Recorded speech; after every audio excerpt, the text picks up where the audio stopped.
Why does Rolex spend hundreds of millions sponsoring Formula One, the Oscars, and Wimbledon?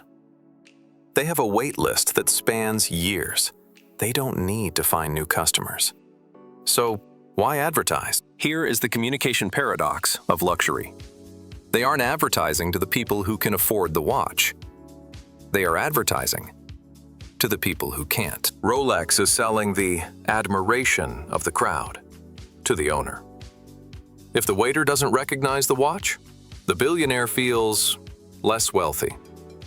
Rolex has engineered a universal currency of status. Today, we decode the Rolex economy.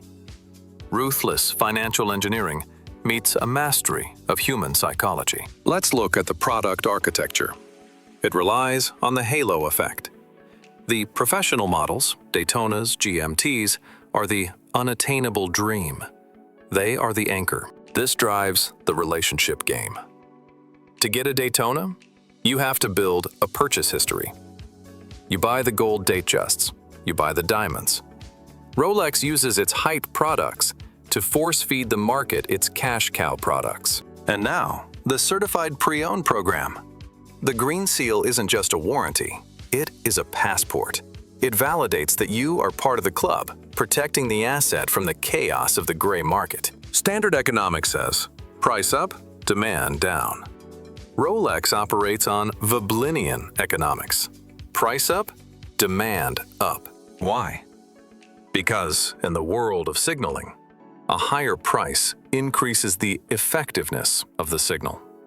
Every retail price hike is seen not as a cost, but as asset appreciation. This creates instant equity. Buying a Rolex feels less like spending money and more like currency conversion. Rolex is as good as cash. Distribution in luxury is about psychological distance. The harder it is to buy, the greater the dopamine release when you finally succeed. Rolex isn't just a wholesaler. They are the master of ceremonies. They don't just want your data. They want to control the ritual. Not so impossible that you give up, but difficult enough that when you finally get the call, you feel chosen. You aren't a customer.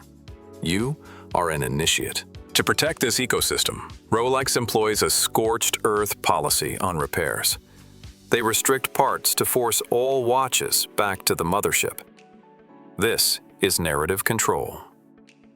Rolex is a case study in sovereign brand management, financial engineering, sociological signaling, psychological distance. In a volatile world, they offer the ultimate luxury product: certainty.